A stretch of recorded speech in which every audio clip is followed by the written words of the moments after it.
Salut les amis et bienvenue sur ma chaîne. Ce matin, pendant ma méditation, j'ai pensé à la prière. C'est quoi vraiment la prière? Pour moi, la prière, c'est l'acte par lequel l'être humain se connecte à la source de la vie, à la source d'eau vive, à l'être, à Dieu.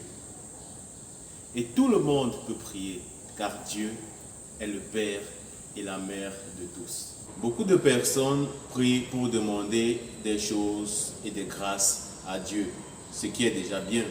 Mais on oublie que la véritable raison pour laquelle nous prions, c'est d'abord pour rester en contact, connecté à la source en permanence, car nous avons en nous la dimension de notre transcendance et la dimension de notre finitude. Cependant, nous sommes plus portés vers la transcendance, car nous militons tous vers une vie éternelle, vue comme l'auto-réalisation de soi-même en plénitude, dès ici-bas sur la terre. Mais souvent, on se rend compte que nos prières ne sont pas toujours exaucées. Dieu semble faire la sourde oreille. Récemment, je dévorais un bouquin et j'ai eu un déclic. Le livre parlait des grands personnages bibliques et de la façon dont ils ont prié. Moïse a prié Dieu de l'aider à libérer son peuple. David a demandé à Dieu de l'aider à vaincre la géante menace qui pesait sur son peuple. Je parle de Goliath. Salomon a prié pour demander la sagesse pour gouverner son peuple. Jésus a prié pour l'unité, le pardon, la guérison et la justice. Vous voyez que ces gens-là, dans leur prière, demandaient des choses qui cadraient avec la vision de Dieu, le leader de l'univers. Des choses qui allaient contribuer au progrès de l'humanité, au progrès de leur peuple. Ils étaient des visionnaires non égocentriques. Et voilà pourquoi Dieu les combla de 1000 bénédictions. Vous savez, souvent, dans notre prière et notre vision de vie, on est parfois trop personnel. On demande des choses pour nous tout seuls.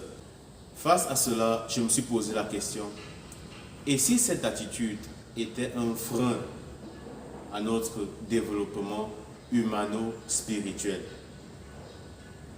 Le Bouddha, lui, il pense que oui. Bien sûr, je ne suis pas dans le cœur de Dieu pour lire dans ses pensées. Je partage simplement ce qui m'est inspiré. Vous ne pouvez pas réussir seul, c'est impossible.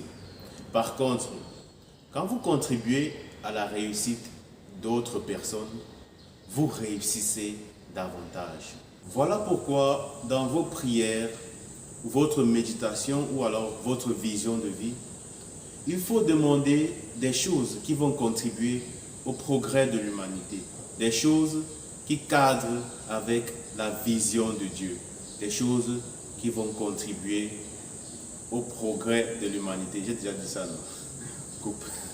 L'univers n'a pas besoin de personnes qui pratiquent l'introspection passive, mais il soutiendra ceux qui travaillent à son progrès. Quand votre vision va plus loin que vous-même, quelque chose s'allume en vous et vos problèmes personnels deviennent minuscules parce que l'univers vous soutient. Et cela me rappelle un verset biblique. Il ne suffit pas de me dire « Seigneur, Seigneur » pour entrer dans le royaume des cieux. Il faut aussi faire la volonté de mon Père qui est dans les cieux. La volonté ou la vision de Dieu, c'est le bonheur de tous, dès ici-bas sur la terre. Et c'est ça que moi j'appelle la prière de Dieu. Une prière que vous et moi avons le pouvoir d'exaucer. Donc, que notre vision et notre prière aillent aussi dans ces proportions-là. Soutenons l'univers, soutenons Dieu, soutenons-nous les uns les autres. C'est un grand pas vers le développement.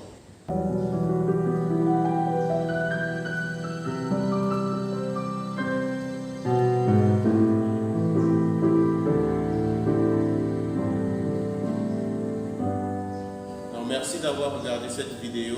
Abonnez-vous, partagez et laissez-nous un commentaire. À nous revoir très prochainement.